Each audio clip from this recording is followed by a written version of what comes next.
amigos? Bienvenidos a Puntos Suspensivos. En este programa especial, el lado humano de la política. En la conducción nos acompaña Ani Serena y su amigo Roberto González. En este programa contamos con la presencia de un invitado muy especial, un luchador por la transformación positiva de la Ciudad de México. Agradecemos que nos haya cedido un poco de su tiempo, ya que tiene una agenda muy apretada. Quiero dar la bienvenida al diputado César Cravioto Romero, coordinador del Grupo Parlamentario de Morena en la Asamblea Legislativa. Bienvenido. Muchas gracias por la invitación, Roberto, Ani. Muchas gracias. Los agradecidos somos nosotros de contar con su presencia. En este programa, además de conocer al político, deseamos conocer la parte humana y nos encantaría que nos respondiera algunas preguntas. Con todo gusto, aquí estoy a la orden. Bueno, pues ¿qué les parece si empezamos siempre por el inicio, como dicen? ¿Qué edad tienes? Tengo 49 años. Ah, perfecto. ¿Y naciste en dónde? Nací en la ciudad de Puebla, en el glorioso 1968. Ah, recordado a veces tristemente, 68. Así es. ¿Muchos hermanos en la familia? Sí, somos 8. Somos 8 hermanos. Son de esas familias grandes. Yo soy el séptimo de los 8 hermanos. Ah, ya, de los más pequeños ya. Así es. ¿Y cómo son tus papás? Bueno, mi papá ya falleció hace ya 20 y tantos años, hace 25 años falleció mi papá.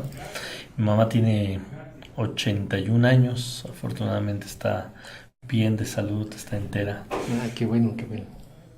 Y bueno, siempre cuando uno es niño tiene fantasías de qué va a ser cuando sea grande.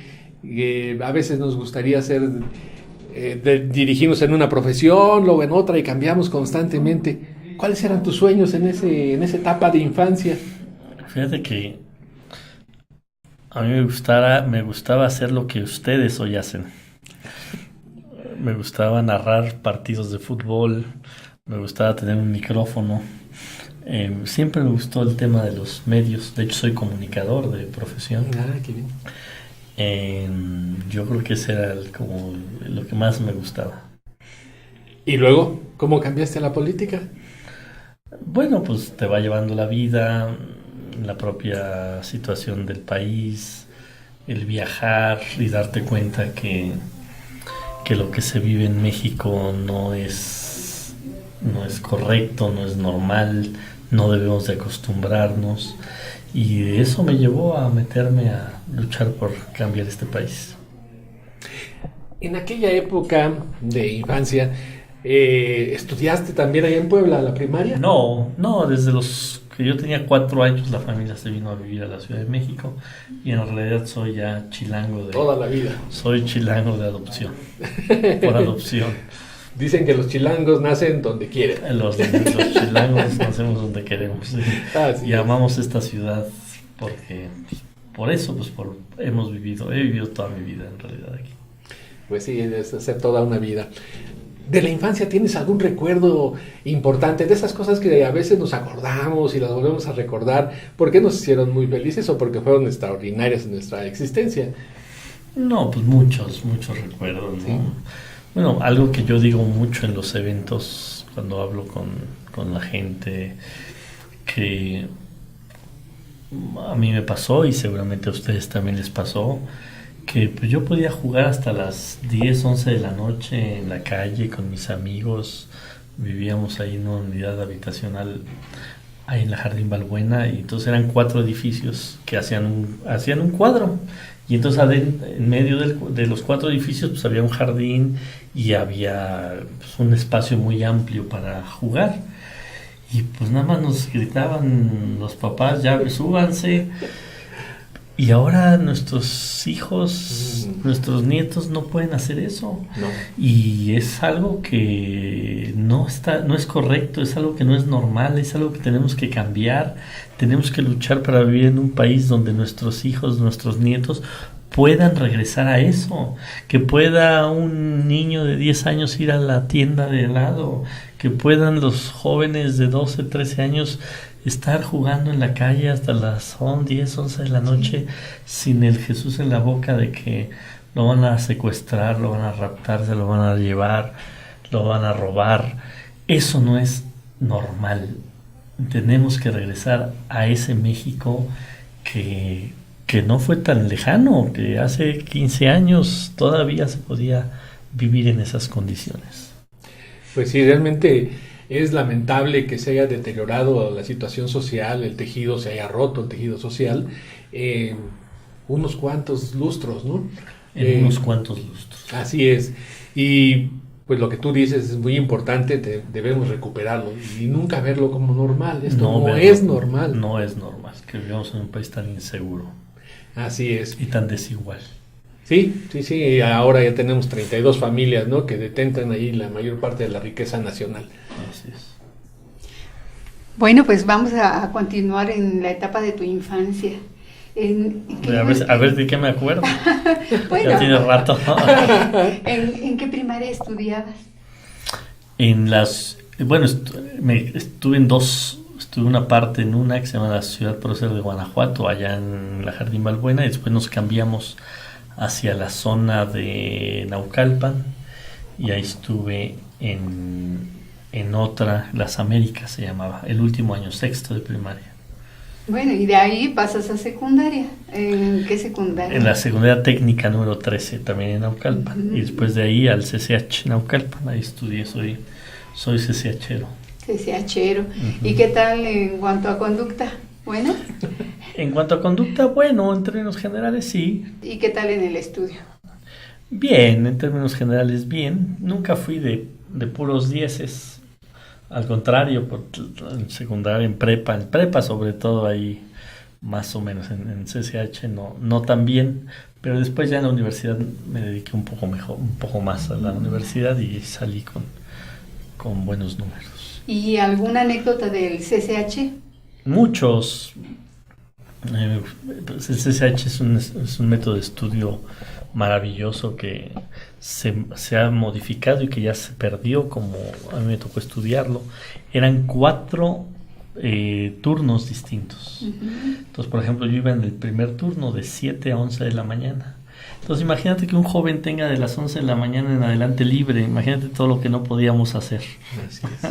Entonces, y era un método, la verdad, que no era ese rigor de que los maestros estuvieran sobre ti, te daban esa independencia y sobre todo esa responsabilidad de que tú tenías que estudiar, que tú tenías que sacar las notas. En CCH no le mandaban las calificaciones a tus papás, no te mandaban llamar que por mala conducta, no te pedían que trajeras el pelo corto, y entonces eso hacía que tú mismo fueras generando tu propia responsabilidad. Yo creo que un sistema como CCH no se debió haber perdido. Hoy ya los CCH son como prepas, ya se perdió ese esquema que tenía de estudios que se tendría que retomar. ¿Y por qué se perdió ese método? Pues porque como se ha ido perdiendo toda la educación pública en este país, menos presupuesto.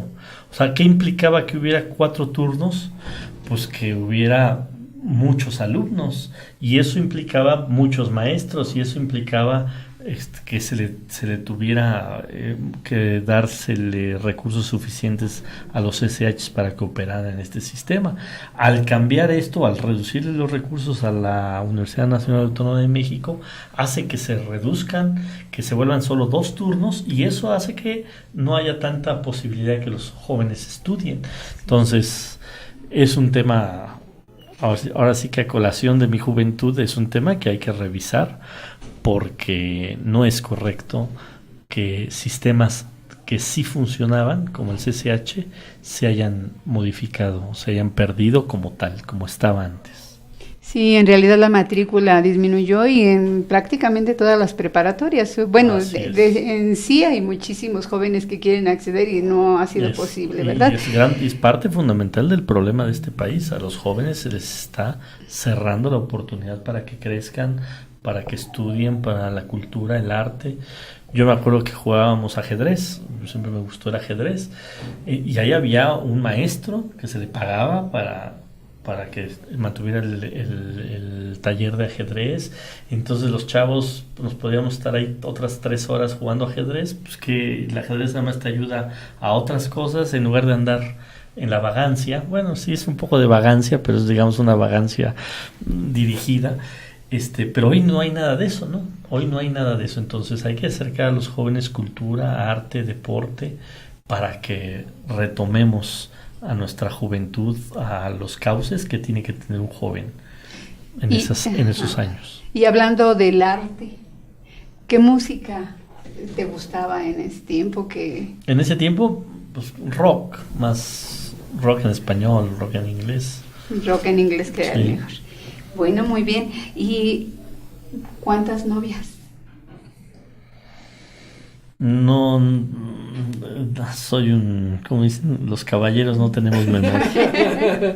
Esa es muy buena respuesta, ¿eh? Está muy bien, está muy bien. Y actualmente tu estado civil.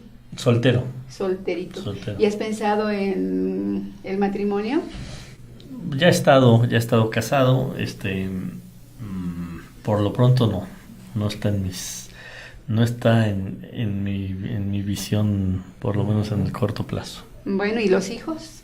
Tengo una hija maravillosa de 12 años. 12 años, ya sí. Es una adolescente. Una ya. hermosa niña. Muy bien.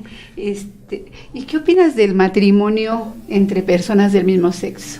Bueno, pues que están en su derecho, que debemos de vivir en un país de libertades, que todo mundo tenemos derecho a ser felices como cada quien lo decida, y que este país debe de seguir fortaleciendo las libertades y que todos nos respetemos a todos como cada quien decida ser feliz.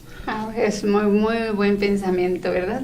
Y cuando pasaste de la preparatoria al nivel superior, ¿qué carrera elegiste? Comunicación. ¿Comunicación? Les decía que siempre me gustaban los micrófonos. Entonces estudié Ciencias de la Comunicación. ¿En dónde? En la Universidad Iberoamericana. Muy bien. Uh-huh. Entonces, ¿qué te motivó a elegir esta carrera? Varias cosas, entre ellos una maestra que tuve en CCH, que me daba en el quinto y sexto semestre, escogías tus materias, y entre las materias que escogí comunicación. Uh-huh. Y me encantó la maestra, y me encantó cómo daba la clase. Me gustó mucho cómo podíamos analizar lo que ocurría en el mundo. Me gustaron los medios y decidí estudiar comunicación. Estaba entre psicología y comunicación, pero mi maestro de psicología estaba un poco loquillo. Entonces dije, no voy a acabar más loco de lo que ya estoy, mejor estudio comunicación. Y bueno, yo ya me imagino que no te has arrepentido ni tantito de haber estudiado esa carrera. No, porque además estudié en la Ibero porque me gustó mucho el plan de estudios que tenía la Ibero en aquel entonces de comunicación. Era una carrera muy completa. Uh-huh. Recuerdo que llevé en toda la carrera unas 5 o 6 materias de filosofía, unas 5 o 6 materias de historia, unas 5 o 6 materias de literatura, unas 5 o 6 materias de sociología, de psicología. Entonces era una formación muy, muy completa, no tan técnica, no era la mejor escuela para saber utilizar un aparato, para saber utilizar una cámara, pero sí era un plan de estudios que te daba... A mí me dio una formación muy completa, y creo que ahora también eso se ha ido perdiendo. Ahora las carreras son muy técnicas a lo que vas, ¿no? Y te enseñan la técnica de lo que vas, y no te enseñan a pensar por ti mismo, no te enseñan a tener una visión completa, pues, de la vida, ¿no? Que al fin de cuentas es de lo que se trata. ¿Tú crees que esta especialización en las materias que se imparten en las universidades se debe a que las reformas educativas tienden a eso, tienden a ser un individuo que solo se convierta en alguien que sabe hacer una sola cosa y le quitan todo ese panorama que nos estás narrando tú, esa visión global, ese conocimiento general del mundo? Yo creo que eso es lo que está pasando y es un error. Es un error. Por ejemplo, ya después en el mundo profesional trabajé en una empresa de comunicación y fíjate que teníamos esa tesis, porque las empresas de comunicación se estaban empezando a especializar y nosotros nunca aceptamos esa especialización. Siempre decíamos la comunicación tiene que verse como un todo, porque no está desligada. A nosotros, yo que empecé trabajando, asesorando a empresas en temas de comunicación, siempre les decíamos, para que tu comunicación externa esté bien, tu comunicación interna tiene que estar bien y tienen que estar sintonizadas, tienen que estar en armonía. Pero no, ahora hay una empresa especializada en publicidad, o sea, lo externo, y hay otra empresa de comunicación organizacional, pero no tienen relación entre ellas. Entonces uno es la comunicación que se hace adentro y otra es afuera, y no funciona así, o no debe de funcionar así. Y así es en general, ¿no?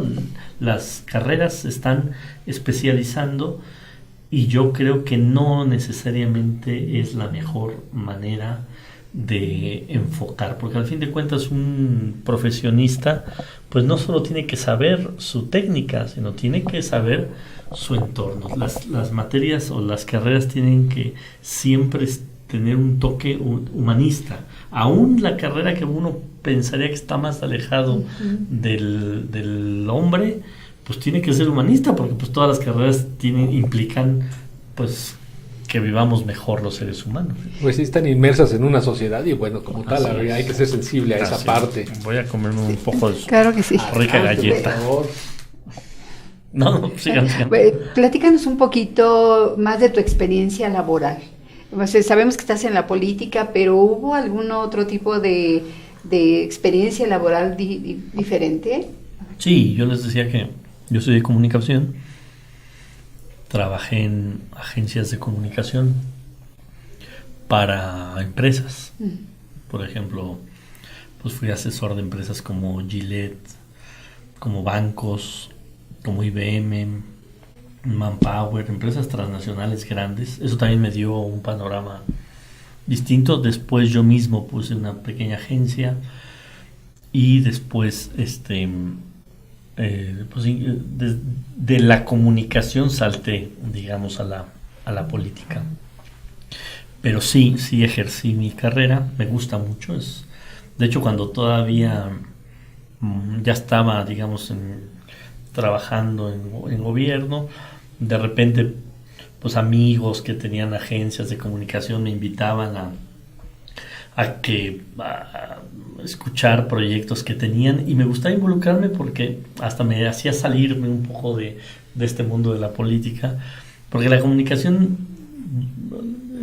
te da varias ventajas o a mí me gusta mucho por varias cosas. Primero, porque tienes que ser creativo.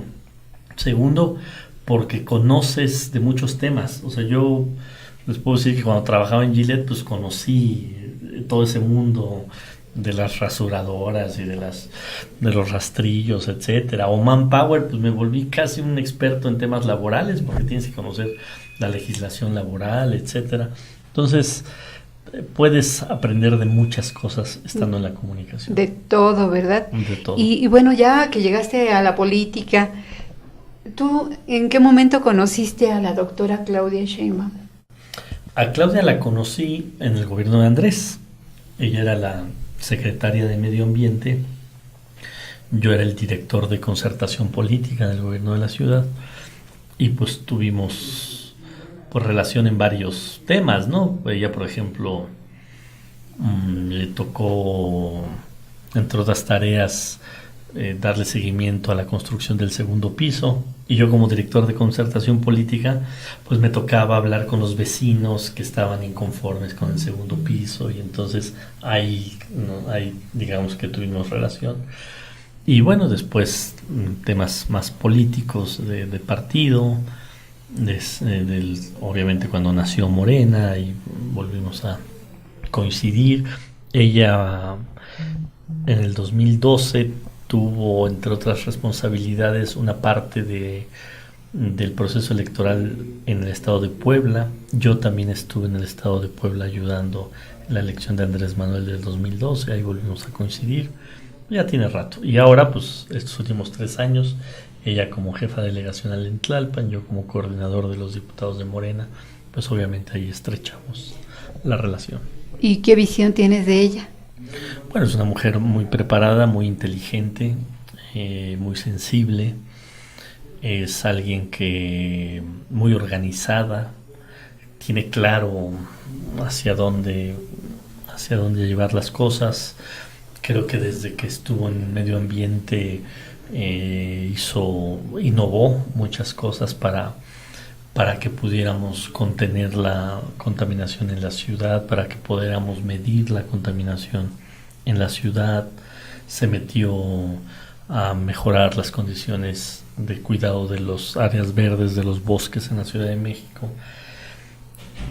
Y me parece que así, de los 16 delegados de estos últimos 3 años, sin duda alguna, ha sido la mejor delegada de los 16 delegados de la Ciudad de México. Muy bien. ¿Y porque hay alguien en tu vida política que te haya servido de ejemplo a seguir, que tú digas, bueno, este político, o en el pasado o en la actualidad, que te sea como un ejemplo?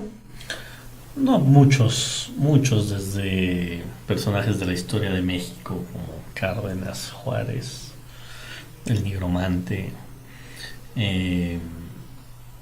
Gandhi,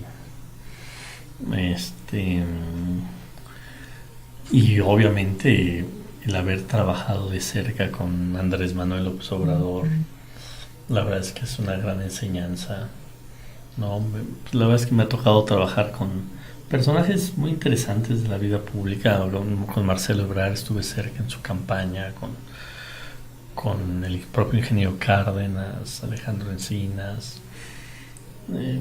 Creo que he sido muy afortunado porque me ha tocado estar viviendo de cerca los momentos históricos de esta ciudad y de este país en los últimos 20 años, ¿no? Afortunadamente. Y dentro de esos momentos históricos, bueno, también está la fundación de Morena como partido político. ¿Cómo no? ¿Y qué opinas de Morena?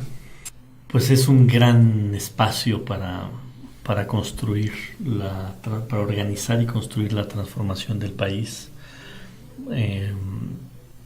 Ahora que estaba recordando, por ejemplo, yo estaba en el PRD cuando se tomó la decisión, estábamos cercanos ahí con Martí Batres, etcétera. Recuerdo muy bien una reunión que hubo del grupo donde dijimos, bueno, ¿qué vamos a hacer? ¿Nos quedamos en el PRD o nos vamos a Morena? Yo creo que yo fui el primero que tomé la palabra y dije, pues, ¿qué le pensamos, no? Ya no hay nada que hacer en el PRD ya está echado a perder, vámonos a construir Morena. Recuerdo que tenía debates muy interesantes con José Agustín Ortiz Pinchetti, que José Agustín me decía, oye, no, es que no hay que hacer un partido político porque falta madurez y va a haber muchos problemas. Entonces yo le decía a José Agustín, mira, si no hacemos Morena, partido político, si esperamos a estar más maduros, pues si posponemos esta decisión 3 años, pues cuando la tomemos va a seguir igual de inmaduro, va a seguir los mismos problemas, pero ya tenemos que tomar la decisión. Y ya después de que se hizo Morena me decía, no, tenías razón, era necesario. Imagínense que ahorita no hubiera Morena.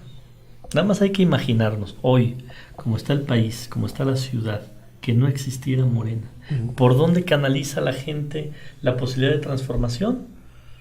Sí, no habría ¿Por la alianza PAN-PRD? No. Con el PRI, con el Verde.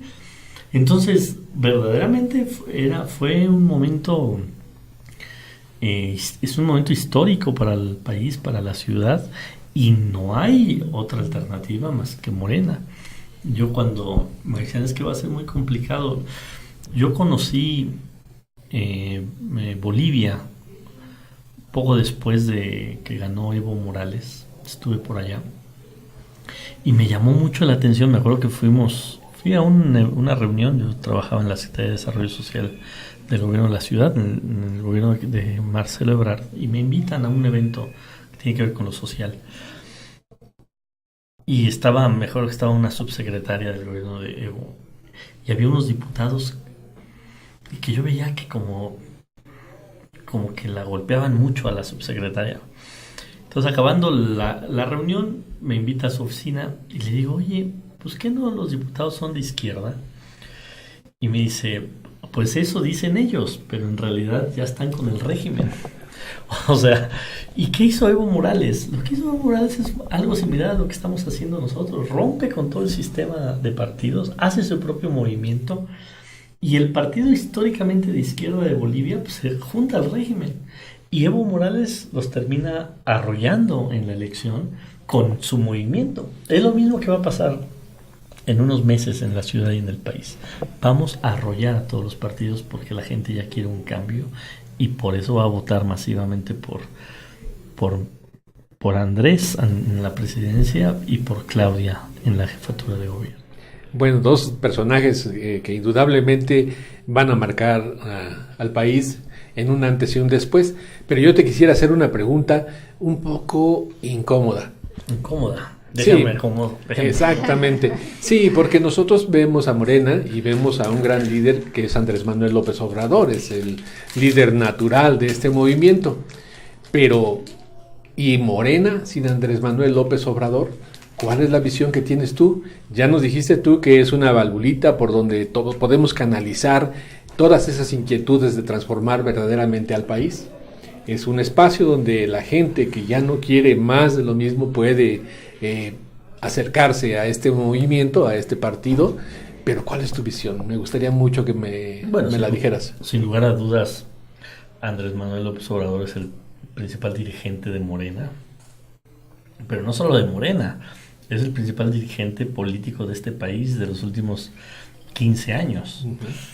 Obviamente Morena ha crecido de la mano de Andrés Manuel López Obrador, eso es indudable. Bueno, yo fui candidato hace 3 años y nada más tocabas una puerta y le decías, vengo de Morena, y la gente se te quedaba viendo, ¿y qué es Morena? Vengo de parte de López Obrador. Ah, pásele.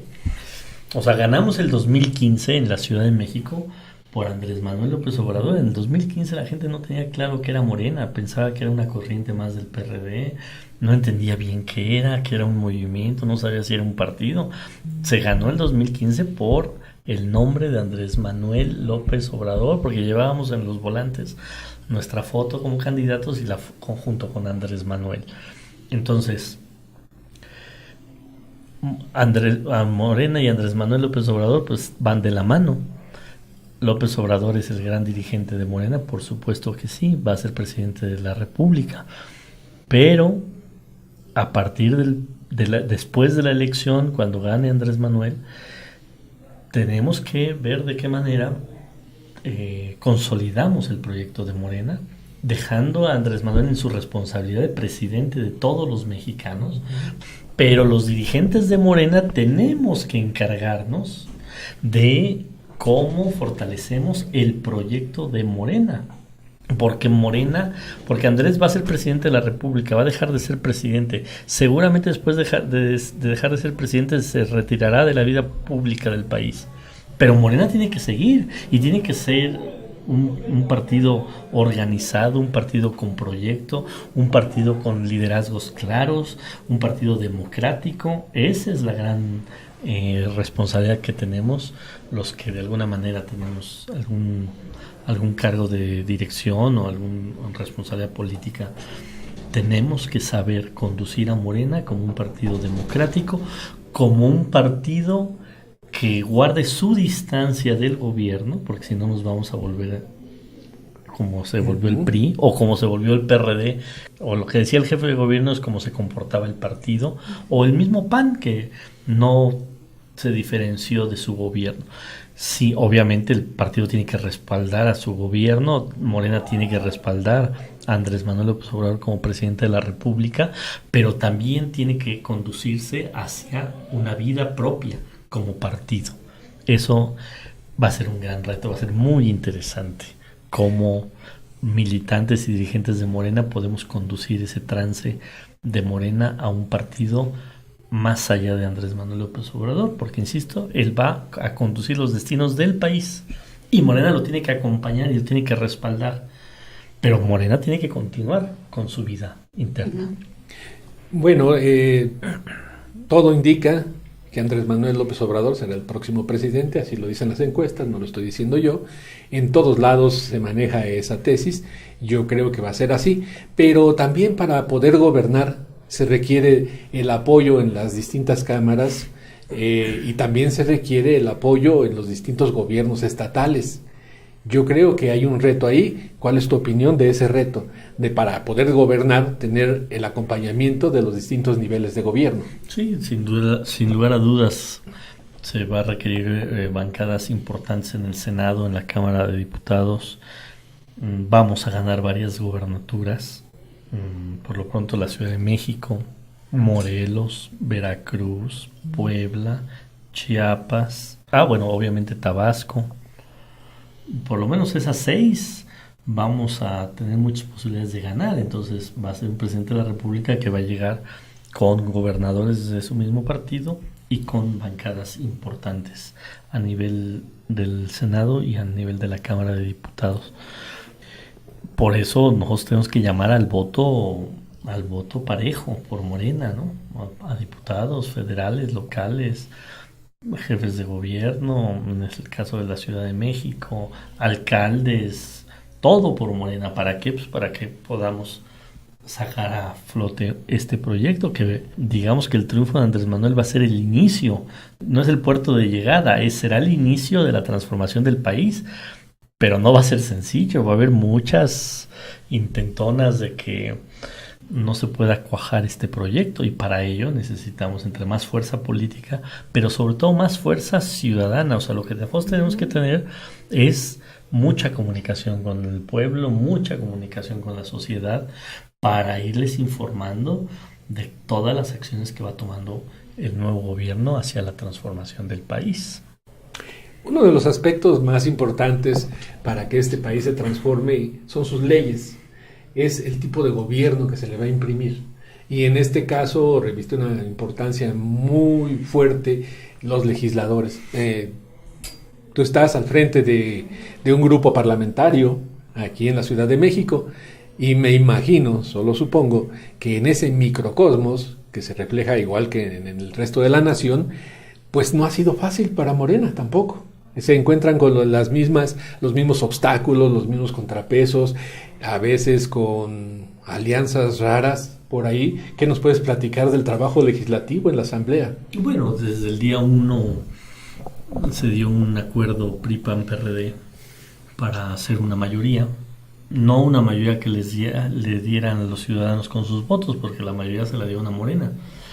Y la mayoría de Morena, pero solo alcanza el 30% de la Asamblea. El otro 70% se cuajó en una alianza PRI-PAN-PRD, que ha sido muy lamentable, porque en lugar de ver por la mejora de la ciudad, pues han visto por sus propios intereses y por los intereses del gobierno de Miguel Ángel Mancera, que no son los intereses de los habitantes de la Ciudad de México.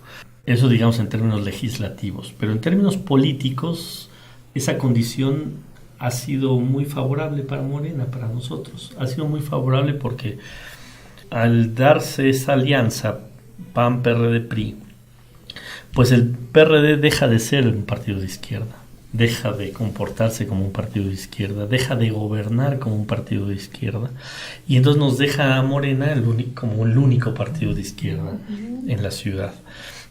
Y en términos de quiénes son los contrapesos al gobierno de Mancera, o sea, quién es la oposición al gobierno de Mancera, pues en el momento que el PRI y el PAN deciden irse de aliados del PRD y del gobierno de Mancera, pues nos dejan a Morena como la única oposición en la ciudad. Por eso se da el predialazo y los únicos que reclamamos somos Morena. Por eso se dan las fotomultas y los únicos que nos vamos a un juicio por esta ilegalidad somos los de Morena. Por eso se aprueban los presupuestos y Morena señala todas las ilegalidades de los presupuestos, y somos los únicos que votamos en contra. Por eso nosotros tenemos la libertad de señalar todas y cada una de los excesos y de las arbitrariedades de Miguel Ángel Mancera, que no lo pueden hacer ni el PRI ni el PAN.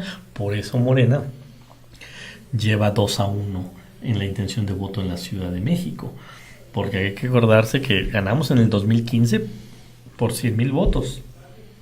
En términos porcentuales, haber sido un 4%. Hoy ya llevamos una diferencia de entre 12 y 18 puntos. Entonces, eso no solo por los diputados, sino por la posición política de Morena, que se ha ido distanciando cada día más y más y más de los partidos tradicionales. Creo que eso ha ayudado mucho. Obviamente la figura de Andrés Manuel, la figura de Claudia, pero también las posiciones políticas que hemos tenido en la Asamblea, que hemos tenido como partido, que han tenido nuestros compañeros diputados federales. Todo eso hace que la gente vea que no somos iguales, que hay una diferencia importante entre Morena y los demás partidos. Bueno, esto que nos narras pues nos hace ver esa gran diferencia, pero ¿qué hacer también contra esas acciones, no sé si legales o ilegales, a mí no me toca calificarlo, en donde se modifican el número de representantes de elección directa y se modifican el número también de representantes plurinominales? En un discurso medio extraño, porque en los medios se dice una cosa, se dice en los partidos de PRI, PAN, PRD, que hay que reducir el número de plurinominales, y en la Ciudad de México se está pretendiendo otra cosa. ¿Qué nos puedes decir a este respecto? Es una reacción al gran miedo que le tienen a Morena, justamente, de poner el mayor número de candados posibles para que Morena no tenga una mayoría absoluta en el próximo Congreso local de la Ciudad de México. Reducen de 40 a 33 distritos locales, aumentan de 26 a 33 el número de plurinominales, y además ponen un tope que ningún partido puede tener más de 33 diputados por cualquiera de las vías. Entonces imagínense, si Morena gana con el 60% de los votos, no va a poder tener más que el 50% de los diputados. Pues eso es ilegal. O sea, eso es antidemocrático. Si la gente te está dando el 60% de los votos, pues tendrías que tener el 60% de los diputados. No, es una cláusula para que ningún partido tuviera, por cualquiera de las dos vías, más de 33 diputados, o sea, más del 50%.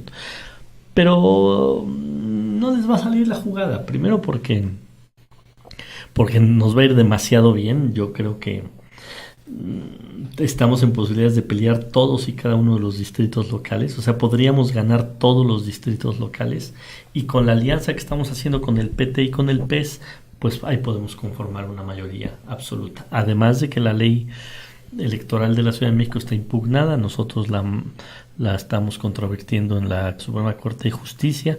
Todavía no resuelve la Suprema Corte de Justicia, pero pues estamos pidiendo que ya resuelva, porque no podemos llegar con esa incertidumbre a la elección.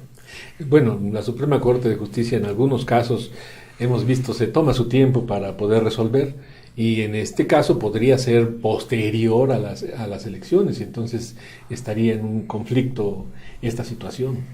No, bueno, si es posterior a las elecciones, pues ya nos vamos a quedar pues ya con el resultado electoral, ¿no? Ya no se va a poder hacer nada, pero sí es importante el antecedente, y sí es importante que se revierta esta decisión ilegal que tomaron los diputados del PRI, PAN y PRD. Porque además es interesantísimo, porque ¿cuál es el discurso del frente Frankenstein del PAN y PRD?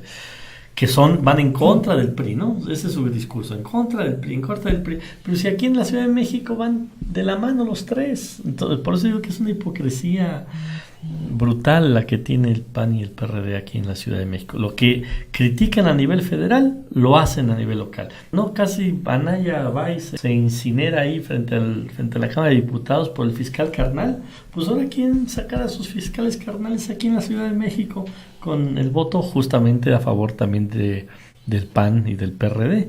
Entonces son muy hipócritas, pero ya la gente ya sabe el nivel de hipocresía y el nivel de contradicción entre su decir y su hacer. Por eso Morena les vamos a ganar. En los últimos tiempos las redes sociales han tenido un papel fundamental en la difusión de la realidad del país, y los medios tradicionales han ido perdiendo terreno. lo hemos visto por ahí en los patrocinios que tienen algunas cadenas televisivas, se han venido hacia abajo sus acciones y las redes sociales están en pleno auge. Dentro de esta dinámica de las redes sociales, dentro de esta dinámica de dar a conocer la realidad del país, ¿tú pensarías que hace falta difundir más las razones por las cuales actúa Morena de cierta manera? Vamos a poner un ejemplo, el no tener la presidencia de las comisiones en la Asamblea de Representantes, pues obedece a una lógica que me gustaría mucho que nos explicaras, pero ¿eso mismo lo sabe la población? ¿O qué deberíamos de hacer? Mira, las redes sociales, por supuesto que han ayudado mucho a la democratización de la ciudad y del país. Imagínense ahora con la guerra sucia de lo de Venezuela y de Rusia, si no hubiera redes sociales, solo fueran los medios tradicionales, pues ¿cómo contrarrestas toda esa campaña, no? Solo quedaría eso y no te darían chance ni siquiera de ir a debatir a los medios de que es una mentira. Ahora salen bardas de Andrés Manuel en Venezuela y las redes sociales empiezan a poner bardas de Andrés Manuel hasta en la luna, ¿no? Entonces se pitorrean del juego sucio que está haciendo el PAN y el PRD y el PRI. Y lo mismo con lo de Rusia, ¿no? Pues el propio Andrés Manuel sale a dar un video bastante ingenioso diciendo que está esperando que le llegue el buque ruso ahí a Veracruz con el oro de Rusia. Entonces, el oro de Moscú. Pero entonces las redes sociales son muy importantes.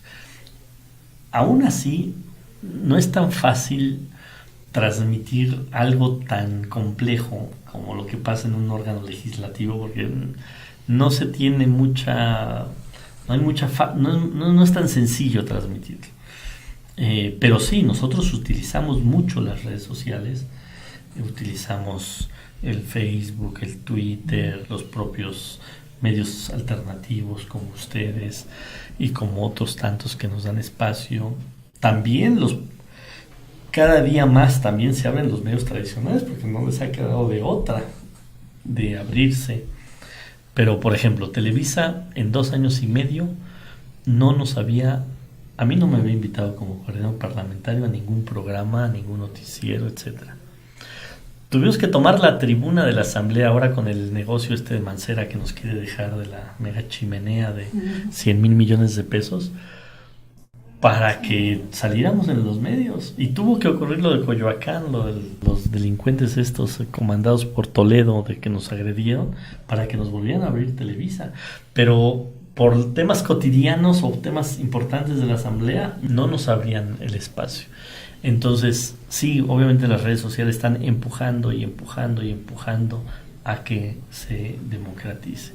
Entonces, insisto, temas como lo de Rusia, como lo de Venezuela, pues termina siendo contraproducente para ellos por la acción de las redes sociales. Por eso es importante que estemos bien coordinados, todos los que queremos un cambio en el país, estar bien atentos a toda la difamación que se va haciendo, porque lo que hemos visto es nada a lo que vamos a ver. O sea, vamos a ver casi un video maquinado, alguien que salga a decir que vio cómo López Obrador agarró a un niño y se lo comió enterito, ¿no? O sea, vamos a ver ese tipo de cosas. Entonces, si no estamos todos claros de que tenemos todos que utilizar nuestras redes, nuestra comunicación con nuestros vecinos, amigos y desmontar todas estas burdas campaña sucia, creo que todos tenemos esa obligación y se está notando.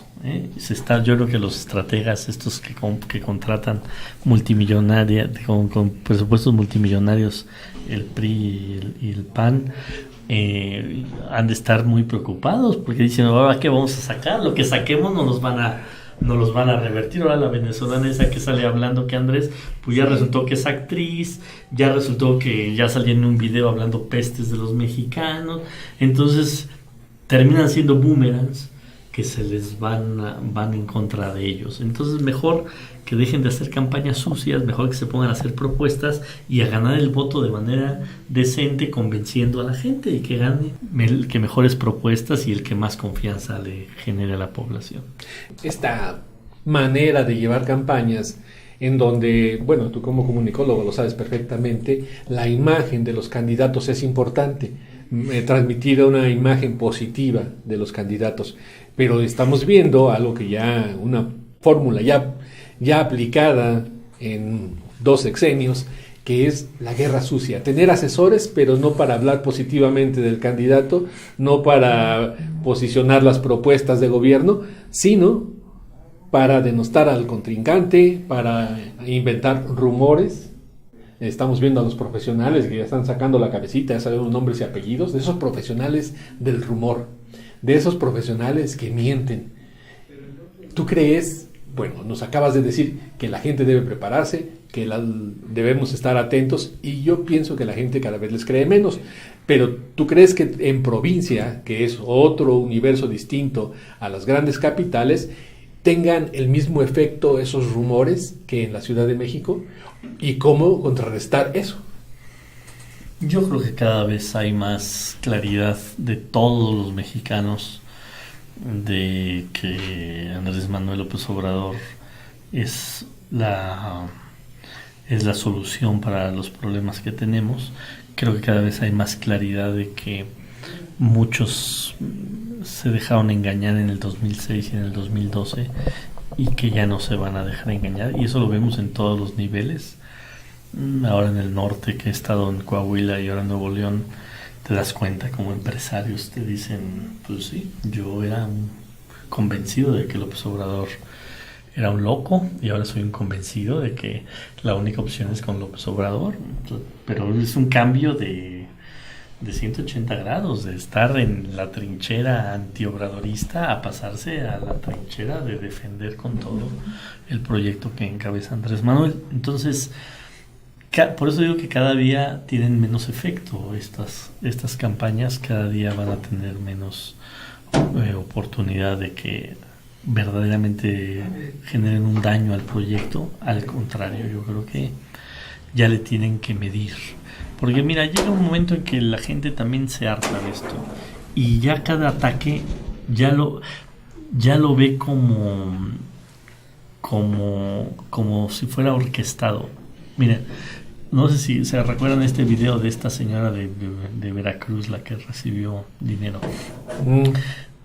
Bueno, había gente que al inicio te decía, ese video no es verdad, ¿no? O sea, pensaron que era hasta montado el video. O sea, fue montado todo el asunto de que para Andrés, etcétera.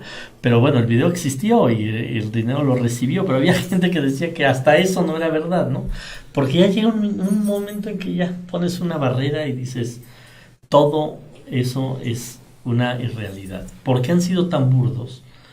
Como aquel videíto que le quitaron revoluciones a la voz de Andrés para parecer que Andrés estaba con efectos del alcohol. O sea, ya son niveles tan burdos que es muy fácil desmontarlos, se les cae, que ya la gente ya puede estar viendo algo real y va a decir, no es cierto, ni siquiera eso es real. Entonces la tienen muy difíciles nuestros contrincantes porque además la realidad se impone. O sea, ¿qué le puedes decir a alguien que su hijo no entró a la escuela porque no hubo espacio, que su salario le alcanza para menos, que va a cargar su tanque de gasolina y que antes lo cargaba por 400 pesos y hoy lo carga con 800 pesos? ¿Qué le vas a decir? ¿Que es un peligro que llegue Andrés Manuel? Se ríen, o sea, dicen, claro, el peligro es que siga el sistema como está. Entonces, no, la tienen muy difícil. Yo no veo, yo sinceramente no veo cómo puedan tener efecto positivo estas campañas para ellos, cómo puedan de esa manera quitarle puntos o sumarse puntos ellos. No lo veo, yo creo que están verdaderamente preocupados. Sí, y además, bueno, hay otro tema. Se ha manejado mucho en Morena que la corrupción es el eje de todos los males, de ahí es donde dimanan todos los problemas de la sociedad. ¿Tú estás de acuerdo que ese es el origen de todo esto, de esta situación que estamos padeciendo? En México sí, en México sin duda alguna es un problema fundamental que si no se acaba con ella no vamos a poder terminar con otros problemas, porque tiene relación con todos los otros problemas sensibles que hay en el país. Y voy a poner ejemplos. ¿Qué tiene que ver la corrupción con el mal servicio de salud? Pues muy fácil. Si en lugar de comprar medicamentos, compras facturas para decir que compraste medicamento, pues va a haber desabasto de medicamentos. Si un hospital te cuesta 500 millones de pesos y lo facturas en 2,000 millones de pesos, pues va a redituar en mal servicio, porque en lugar de que esos 1.500 millones de pesos que cobraste de más por hacer un hospital, se lo dedicaras en contratar enfermeras, médicos y material de curación, pues vamos a tener más médicos y más enfermeras en lugar de que ese dinero se vaya a la corrupción. Lo mismo en educación, lo mismo en seguridad. ¿Por qué los índices tan terribles de inseguridad? Pues porque hay una colusión entre policías y bandidos, entre altas esferas de la política y los grandes cárteles. Si eso se acaba, pues no es que vayamos a acabar de un día para otro la inseguridad, pero vamos a disminuir de manera sustancial la inseguridad.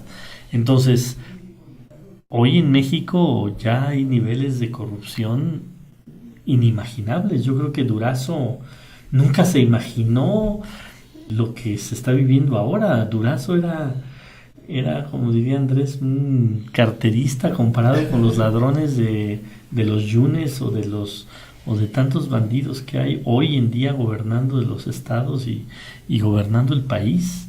Verdaderamente y hemos llegado a situaciones desproporcionadas, hemos llegado a situaciones inimaginables que yo creo que en pocos países del mundo se da una corrupción tan terrible como la que se da en México. Entonces, eso es parte, yo creo, que del gran triunfo ideológico de Andrés Manuel, que no se había dado ni en el 6 ni en el 12. Esa asociación entre corrupción y los grandes problemas del país. En el 6 y en el 12 la gente no lo tenía ligado.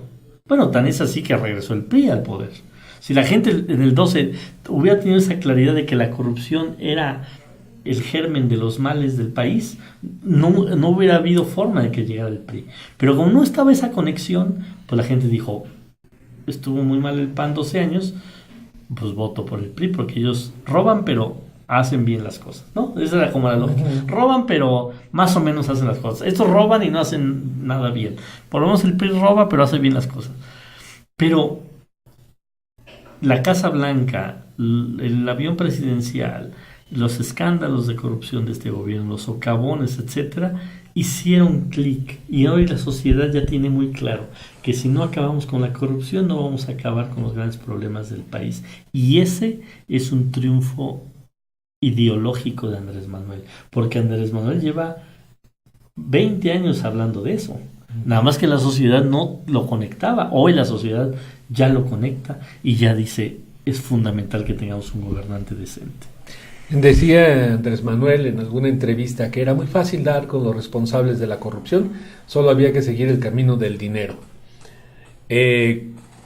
¿Compartes esa visión de que podríamos llegar al fondo de la corrupción si seguimos el camino del dinero? Porque estamos viendo ahorita cosas muy opacas como lo de Brecht, que se reserva la información, que la PGR no da resultados, que por más que organismos nacionales y extranjeros le dicen, avísale a tu sociedad qué está sucediendo ahí, qué estás investigando, dónde van las investigaciones, y parece que no oye nada.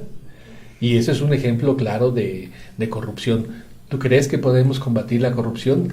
¿Crees que sea posible hacerlo en un país así como estamos ahorita? Sí, y yo creo que pese a lo que dicen muchas voces de que va a ser muy difícil gobernar este país y dar resultados, yo creo exactamente lo contrario, porque es tal el nivel de descomposición que va a ser muy fácil cuando empieces a tomar medidas contra esto, que la gente se dé cuenta. Si tuviéramos un país medianamente en buenas condiciones, pues gobernar mejor pues es más complicado, pero un país tan deteriorado, que los niveles de corrupción, de violencia, de desigualdad son tan profundos que desde el primer día se va a notar la diferencia. Yo creo que sí. El problema de este país es que las instituciones están verdaderamente secuestradas por un grupo de mafiosos que lo único que están haciendo ahí es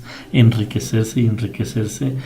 Y si antes los gobernantes en los 70, 60 tenían actos de corrupción, pero hacían algo por la sociedad, hoy ya no hacen nada por la sociedad, es pura corrupción. Entonces lo que se trata es de quitar esa corrupción y de volver a tener gobernantes que se dediquen a eso, a gobernar, no a ver el espacio que les tocó, la gerencia que les tocó, la dirección que les tocó, la secretaría que les tocó, como un botín para hacerse ricos en 3 o en 6 años. Eso es lo que es verdaderamente insostenible. Pues podríamos pasar aquí horas y horas tratando de estos temas nacionales. Podríamos hablar, por ejemplo, de que no se investigan los delitos, que solo el 1% es investigado. En fin, hay tanto de qué hablar, pero el tiempo se nos viene encima. No me queda más que agradecerte y preguntarte, ¿hay algo que nos quieras dar, algún mensaje que quieras darnos y que no te hayamos preguntado? Pues nada más decir que la transformación del país es una obligación de todos, no es una responsabilidad de Andrés Manuel López Obrador, de Claudia Sheinbaum, de Morena, es una responsabilidad de todos los mexicanos. Todos tenemos que hacer parte para que se dé esta transformación, todos tenemos que ser parte de este momento histórico. Para los que vivimos en la Ciudad de México, digamos que todos tenemos familiares, amigos que viven en otros lugares del país y que tal vez tienen menos información. Hay que echarles una llamadita, hay que hablar con ellos. Quienes tienen posibilidades de cuidar casillas, que lo hagan. Solo es un día cada 6 años lo que le tienen que entregar, digamos, de tiempo a la transformación. Que lo hagan. Es importante que haya gente incorruptible, que haya gente con la capacidad de poder defender, de poder contar bien los votos, de poderlo defender. Que a todos nos corresponde que tengamos una transición, que podamos cambiar la situación del país, que podamos verdaderamente dejarle a las nuevas generaciones un México sano, un México donde se pueda crecer, donde se pueda respirar, donde se pueda caminar sin el miedo de ser asaltado, de ser balaceado, de ser levantado. Vuelvo a insistir, no debemos de creer que como estamos viviendo en México es lo normal. El 95% de los países en el mundo no viven con esta zozobra que vivimos los mexicanos. ¿Por qué nosotros no vivir como el otro 95% del mundo, donde se puede vivir con tranquilidad? No digo que los otros países no tengan sus problemas, por supuesto que todos los países y todas las sociedades tienen problemas, pero los niveles a los que hemos llegado en México son inaceptables. Y la única forma de hacerlo es que todos participemos, porque si hay un fraude electoral, ese fraude electoral no se lo van a hacer a Andrés Manuel y no se lo van a hacer a Morena, se lo van a hacer a todos los mexicanos. Y los afectados no va a ser Andrés Manuel o no vamos a ser los dirigentes de Morena, vamos a ser todos los mexicanos. Eso tenemos que entenderlo todos, porque nos estamos jugando un mejor futuro para las nuevas generaciones. No nos estamos jugando el futuro de López Obrador, el futuro de Morena. Nos estamos jugando el futuro de este país. Pues César Cravioto, coordinador de la bancada de Morena en la Asamblea Legislativa. Muchas gracias por tu tiempo. Gracias a ustedes. Y muy pronto esperamos tenerte de vuelta. Agradecemos tu visita. Y querido auditorio, muchas gracias por su tiempo. Les agradecemos, Roberto González y Ani Serena, su amiga. Adelante. Muchísimas gracias por seguirnos en estas transmisiones. Esperamos contar con su preferencia y nos vemos más adelante. Recuerden, los lunes 7:30 a través de Facebook Live, 9:30 a través de Radio AMLO. Muchas gracias y hasta pronto. Muchas gracias.